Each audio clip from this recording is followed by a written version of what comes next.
Muy bien, 6:29, gracias por la sintonía. Tenemos una muy interesante visualización ya en nuestras plataformas digitales, tanto en Facebook Live cuanto en nuestro canal de YouTube. Facebook Live a través de la fanpage de Radio Sonorama, búsquennos, pongan un like, síganos, activen las notificaciones como siempre lo hacen para que puedan contribuir justamente al crecimiento de nuestro espacio en el Facebook. E igualmente estamos ya generando nuestro programa de noticias a través del canal YouTube de Sonorama, se llama Sonorama TV. Suscríbanse por favor y así tienen la gentileza de contribuir justamente para que nosotros podamos seguir creciendo como medio de comunicación a través de nuestra transmisión digital. Muchas gracias por su generosa sintonía, por los mensajes, por los saludos, por las críticas también que valoramos. Y aquellas críticas que son constructivas nos permiten seguir creciendo en este espacio y en este medio de comunicación. A ver, empecemos y quiero proponerles, querida audiencia, empezar otra vez, como lo hicimos la semana anterior, hablando de inseguridad. Yo creo que no podemos dejar de mirar los hechos que están ocurriendo en el Ecuador desde el punto de vista de que no estamos seguros, no nos sentimos seguros. Ayer ocurre algo realmente espeluznante, horroroso, horripilante. Creo que me quedo corto en los calificativos de lo que estoy señalando. En el barrio del Centenario, en el sur de Guayaquil, una bala perdida termina provocando la muerte de un adolescente de 14 años de edad que estaba en un restaurante almorzando con su familia. Estaba almorzando, tomando un helado, no conozco bien, porque le escuché al colega Paul Tutibén, que hizo el reporte justamente, colega de Teleamazonas, que hace el reporte sobre lo que pasó en ese lugar, y también le leí a la colega Liz Valareso, que señalaba que fue a tomar un helado, independientemente de ello. Resulta que estaban allí, estaba con la familia, este niño de 14 años, y resulta que llegan unos delincuentes a asaltar. Resulta que aparece un policía que toma procedimiento, aplica el procedimiento y se arma el tiroteo, y fruto o producto de una bala perdida terminan acabando con la vida del mencionado adolescente de 14 años. Si es que esto no termina de mover nuestras fibras más sensibles, no sé qué otra cosa podría hacerlo, ¿no? Mientras los políticos nos tienen peleando, hablando, insultándose, agrediéndose, amenazándose. Resulta que hoy una familia ha perdido a su niño de 14 años. Fruto de una bala perdida, producto justamente de un hecho delincuencial. Yo les invito a ustedes, querida audiencia, a reflexionar sobre esto. A reflexionar. Reflexionemos sobre esto. Reflexionemos sobre esto. Reflexionemos sobre el tema de inseguridad y exijamos al poder político de turno que tome, por favor, tome las acciones del caso, pero efectivas, que ya dejen la bronca de lado. Y que nosotros como sociedad también, oigan, de verdad, exijamos las cosas realmente importantes. Realmente importantes. Esto a mí me ha espeluznado mucho. Creo que mueve las fibras más sensibles, o debería mover las fibras más sensibles de cada uno de nosotros, de ustedes, de nosotros. No podemos ser impasibles frente a situaciones como esta. Esto ocurrió ayer en Guayaquil. Pero ¿qué ocurrió también ayer en Quito? Y ahí tenemos un video, Robert. Tenemos un video de algo que ocurrió. No sé si se creía el uno Sandokan y el otro que también eran, no sé si vieron Piratas del Caribe, ¿qué también habrá visto esta gente? Ahí tienen ustedes. Póngale en pantalla grande, querido Robert. Póngale en pantalla grande a eso. Vea a esos. Con machete en mano. Para quienes nos escuchan de radio les voy relatando, para quienes están en la transmisión digital, vean. Dos conductores de buses se bajaron a darse de machetazos en el sur de Quito. Vea. Vea eso. Increíble, ¿no? Increíble. A darse de machetazos. Me imagino que habrán estado peleando probablemente por alguna de estas carreras. Usualmente se suelen bronquear ciertos conductores porque tratan de llegar primero a marcar la tarjeta, ¿no? Primerito. a tratar de marcar tarjeta. Y tengo sobre esto, mientras vamos viendo, sigamos rodando la imagen, pero ahora sí en pantalla compartida, vean ustedes allí, a los piratas del Caribe con machete en mano. O sea, esta gente es muy cinéfila, ¿no? Con machete en mano. Y así quieren armar a la sociedad. Hubo un comunicado que en horas de la tarde fue emitido por la Secretaría de Movilidad del Distrito Metropolitano de Quito que dice lo siguiente. La Secretaría de Movilidad, ante un video que circula en redes sociales, sobre la agresión entre dos conductores de transporte público, uno de ellos perteneciente al operador Urbán Quito con registro municipal número 2347, informa lo siguiente. Al ser administrador del Sistema Metropolitano de Transporte Público en el ejercicio de sus competencias y facultades establecidas en el ordenamiento jurídico vigente, se procede al inicio de las correspondientes acciones administrativas en contra de la operadora Urbán Quito, a la que pertenece uno de los piratas del Caribe que está allí. La Secretaría de Movilidad rechaza enfáticamente las acciones violentas que atentan contra la vida y seguridad de las personas. Por lo tanto, al amparo de las normativas que nos asisten, los responsables de esos actos serán sancionados con todo el peso de la ley. ¿Qué tal? ¿Qué les parece? Y así pretenden, gracias Robert, y así pretenden, como respuesta ante la inseguridad, pretenden decirnos que la gran solución es darnos un arma a cada ciudadano. ¿Para qué? Para que gente como la que acabamos de ver, que con un machete, un arma blanca, que tenían ahí, pues, se empezaron ahí a dar en el sur de Quito, lo que ha provocado justamente que quedemos espeluznados, ¿no? Con este tipo de cosas. ¿Qué tal? Y nos quieren armar. Cero inteligencia emocional. Ya les conocemos a muchos de estos conductores, que no son todos, obviamente, porque como siempre digo yo, toda regla tiene su excepción, pero también la excepción confirma la regla. Yo no puedo generalizar, nunca lo hago, procuro no hacerlo. Soy enemigo de la generalización.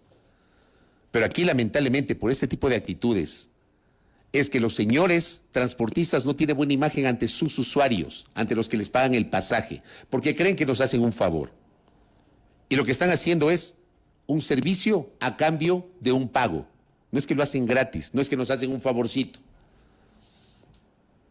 Y esta gente es la que pide congelamiento del precio de los combustibles, y es la que dice que no le alcanza la plata, y es la que dice que hay que revisar las tarifas, y es la que ofrece permanentemente esto que se ha convertido en una mentira. Una mentira. Mejorar el servicio, dicen ellos. ¿Cuándo? Nunca lo han hecho. Nunca lo han hecho. O empiezan, con sus excepciones, obviamente, insisto, porque hay excepciones. ¿Ah? Empiezan y luego se olvidan. Solamente para que ya las autoridades desacoliten, les den chance, vamos al incremento de las tarifas y ya. Este es el país que hoy tenemos, y este es el país al que el presidente Lasso, la presidenta Yori, los legisladores, los ministros de Estado, la función judicial, los medios de comunicación, los comunicadores, los líderes de opinión, tenemos que mirar hacia adelante. Ese es el país que tenemos que mostrar y tenemos que pedir correctivos. Pero en este país, evidentemente, nos tienen hablando de temas que son importantes, pero que terminan no siendo decisorios para el día a día del común de los ciudadanos. ¿Qué me dice el señor ingeniero Carlos Páez, que sabe de estas materias? No solo es problema de los conductores, sino de la organización de las cooperativas y empresas. Me dice Carlos Páez, siguen con el modelo obsoleto de un bus, un negocio individual, careciendo de una gestión empresarial. Y yo suscribo eso. Por ejemplo, cuando hacen estas carreras, porque el primero necesitan timbrar, necesitan marcar la famosa tarjeta. Entonces salen del sitio donde empieza el recorrido a 5 kilómetros de velocidad. Y después, cuando se dan cuenta, aceleran y paran donde quieren. Y empiezan con la carrera con el que le sigue, porque hay que llegar primero y hay que marcar primero la tarjeta. Yo no sé por qué el tema de las tarjetas no se ha podido solucionar, porque entiendo que sigue, ¿no? Sigue funcionando. Eso depende de las operadoras, me dice Carlos Páez, pero también de la autoridad municipal, que tiene que exigir eso. Aquí es un reto que evidentemente tiene la Secretaría de Movilidad del Distrito Metropolitano de Quito. Muy bien.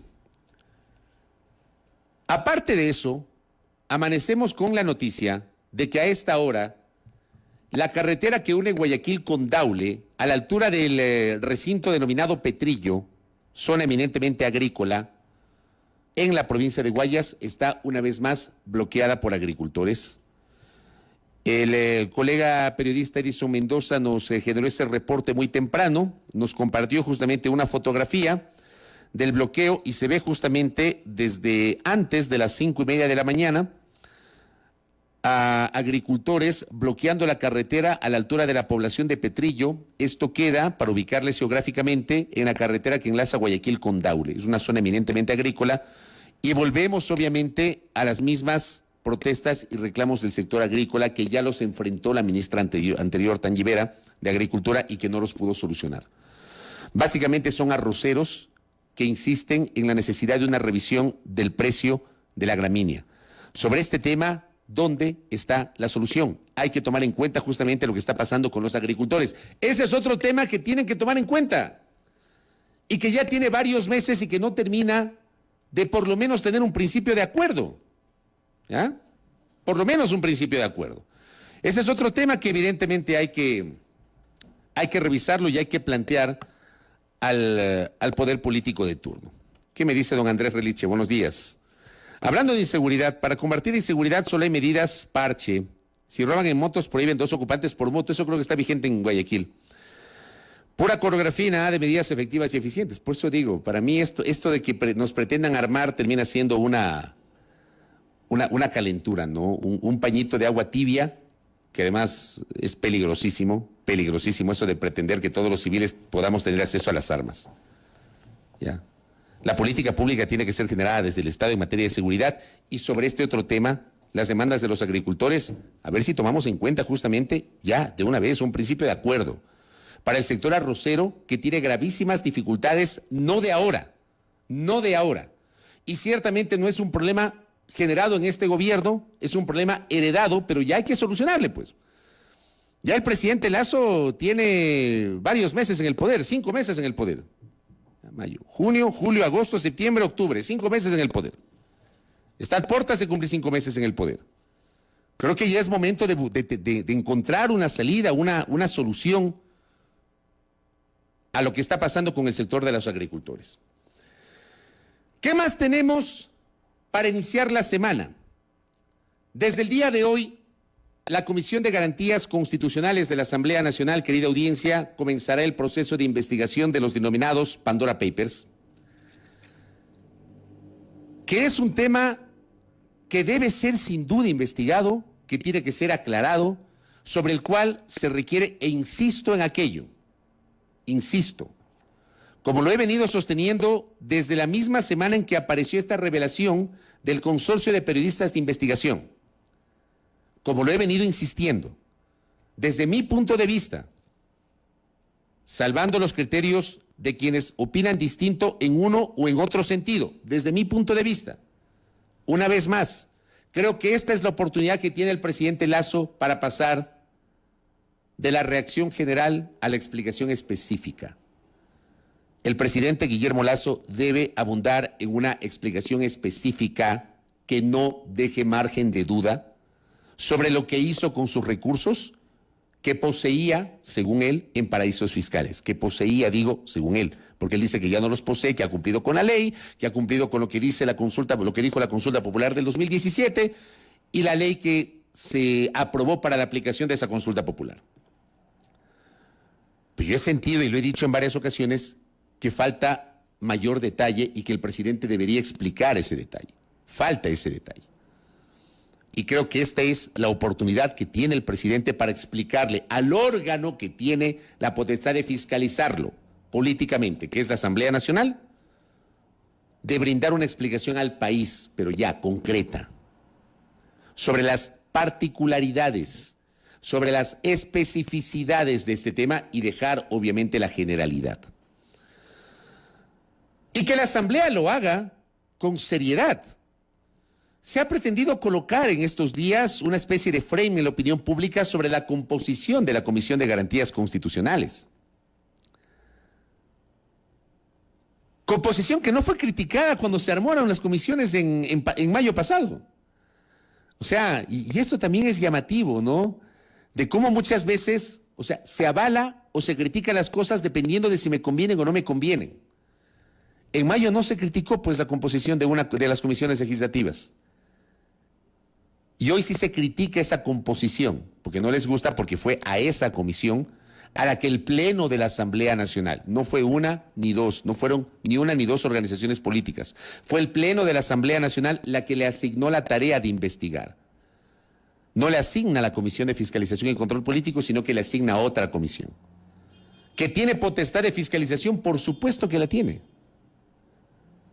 Nosotros, como sociedad, debemos exigir que ese proceso de investigación respete el debido proceso, sin lugar a dudas, que lo respete, que lo haga con seriedad, con responsabilidad, con sentido de país, más allá de los afectos o desafectos que puedan tener los miembros de la comisión con el presidente de la República y su orientación política. Eso debería ocurrir en un mundo ideal. Mi punto es, dejen que la comisión haga su trabajo y luego evaluemos la calidad de ese trabajo. De hecho, el presidente de la República ha dicho, yo voy a ir a la comisión, me parece bien, porque además el presidente está obligado a responder a la Asamblea Nacional por norma constitucional. Ahora bien, también hay que decirle esto a la opinión pública. La Constitución y la Ley Orgánica de la Función Legislativa establecen la capacidad de la función legislativa para fiscalizar los actos de los servidores públicos conforme se definen justamente en el ámbito de la fiscalización en esas mismas normas, tanto en la Constitución cuanto en la Ley Orgánica. La Asamblea, por ejemplo, no puede fiscalizar a los alcaldes y a los prefectos, por mencionarles un ejemplo. La Asamblea no tiene capacidad de fiscalización sobre alcaldías y prefecturas, tampoco sobre juntas parroquiales. No tiene capacidad de fiscalización. Para eso hay toda una definición desarrollada justamente en la Constitución. Y en el caso del ejercicio de la fiscalización, que está normada en la Ley Orgánica de la Función Legislativa. La Asamblea no tiene capacidad para fiscalizar, por ejemplo, a la esposa del presidente de la República o a los hijos del presidente de la República. Se ha generado una discusión en el curso de este fin de semana sobre este llamado de la Comisión de Garantías Constitucionales a la esposa y a los hijos del presidente. Vean, yo no voy a caer en esa postura que han asumido algunos opinólogos, algunos líderes de opinión, algunos colegas, algunos políticos, que es una afrenta, que es un irrespeto. No. Para mí no va por ahí la cosa.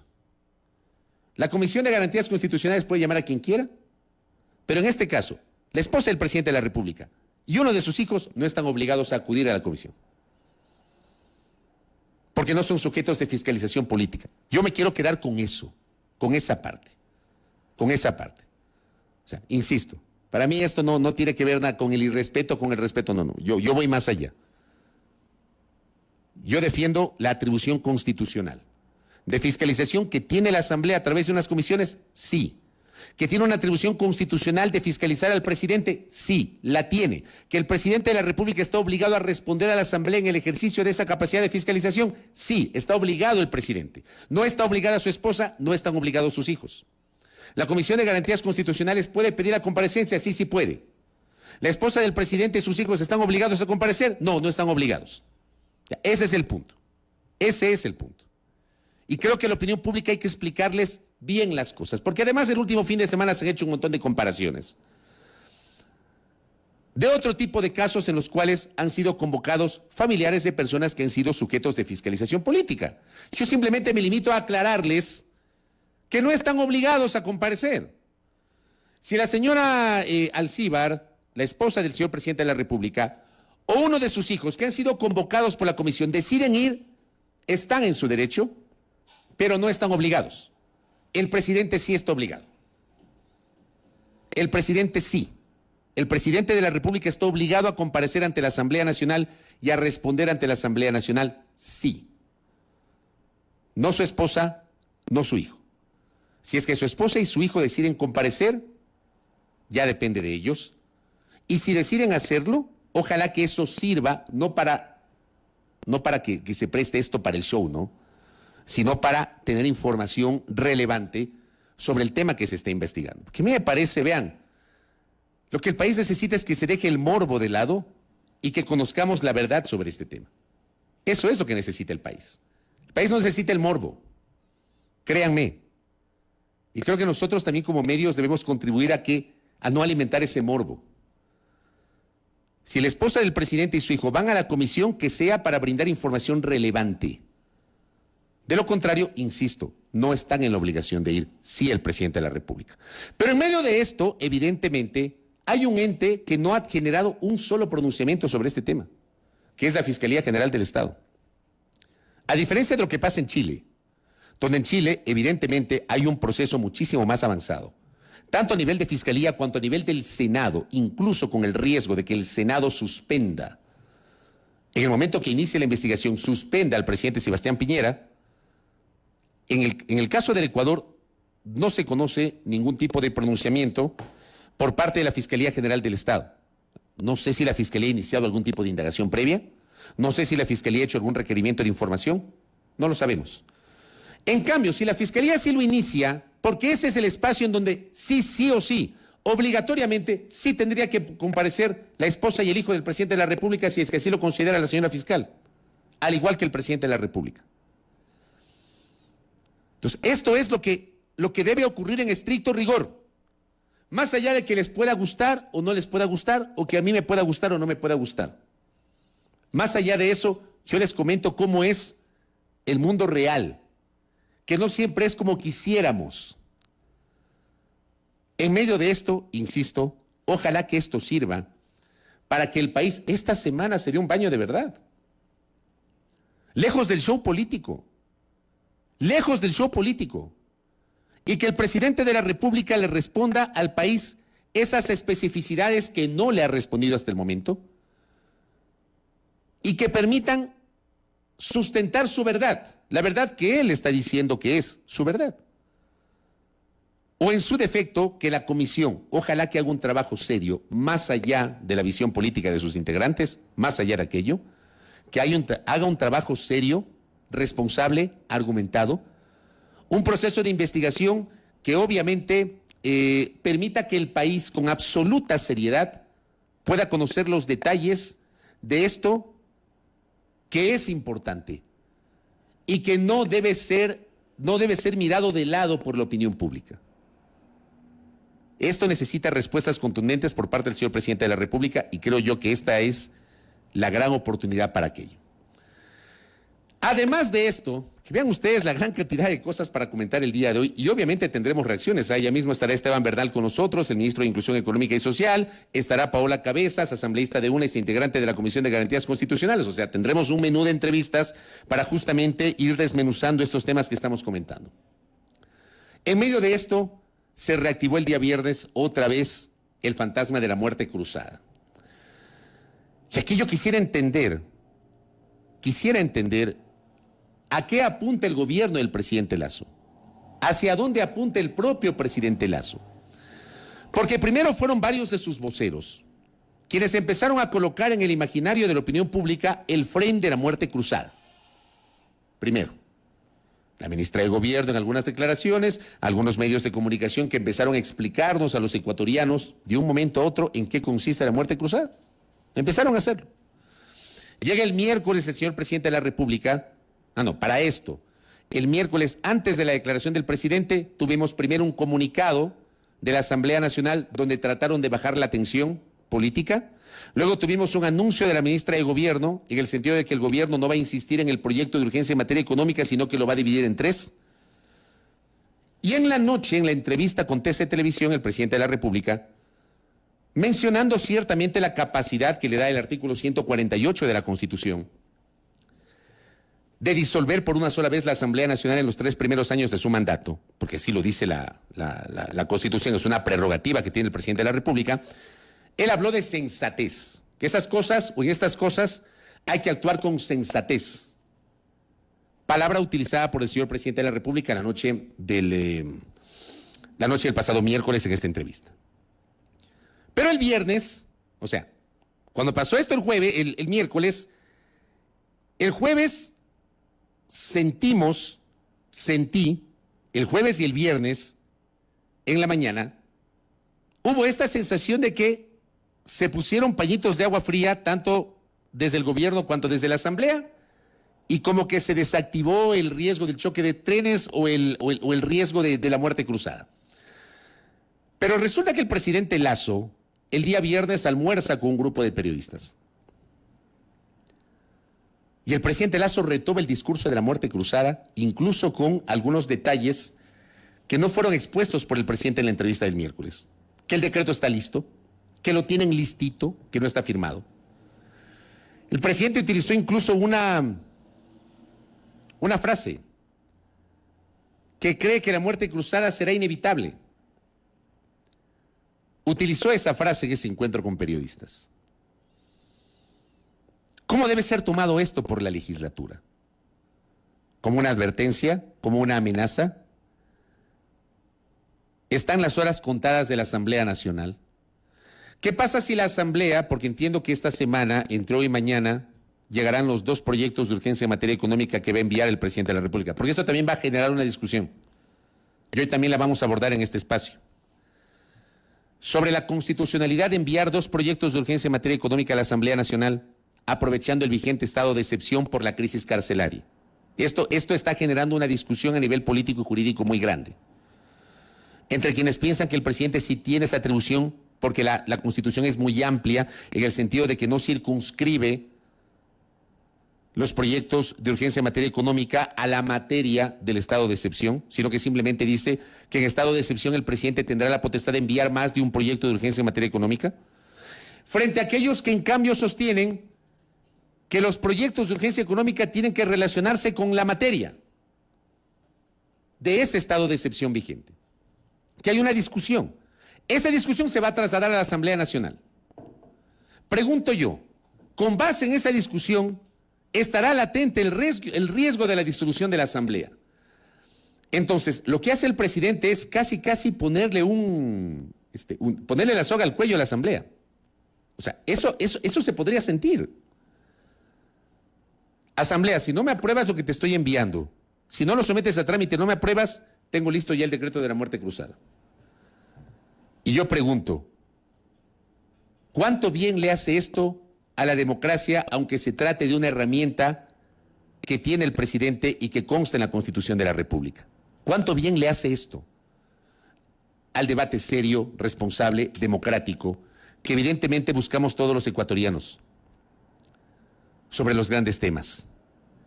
Cuando existe evidentemente una suerte de amenaza por parte del señor presidente de la República sobre la Asamblea Nacional.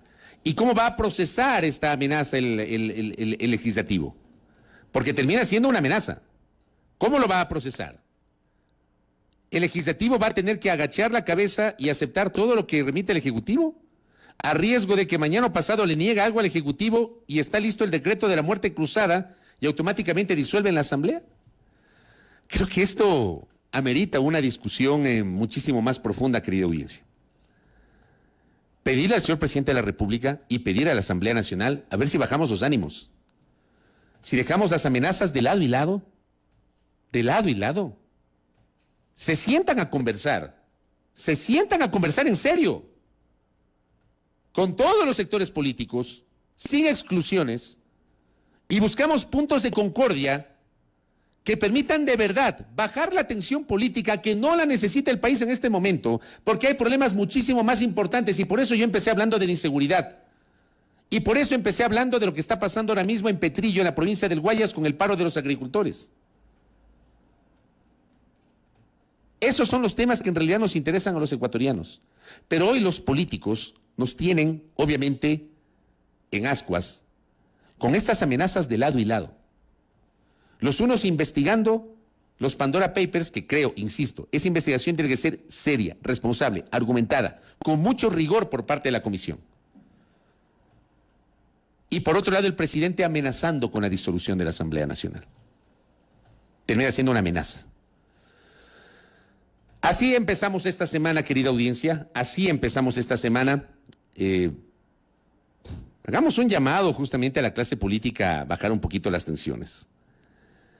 A ver si esta semana nos ponemos serios y podemos generar un verdadero debate.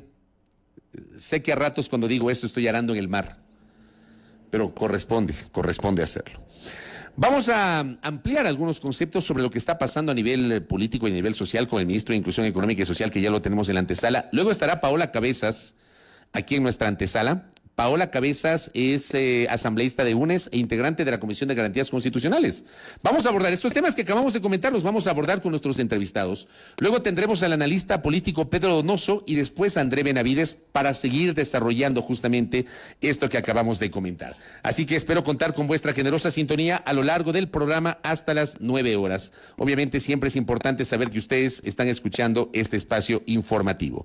7 en punto de la mañana, aquí en A Primera Hora por Sonorama, la gran señal nacional. Primera Plana, todas las noticias, todas las voces.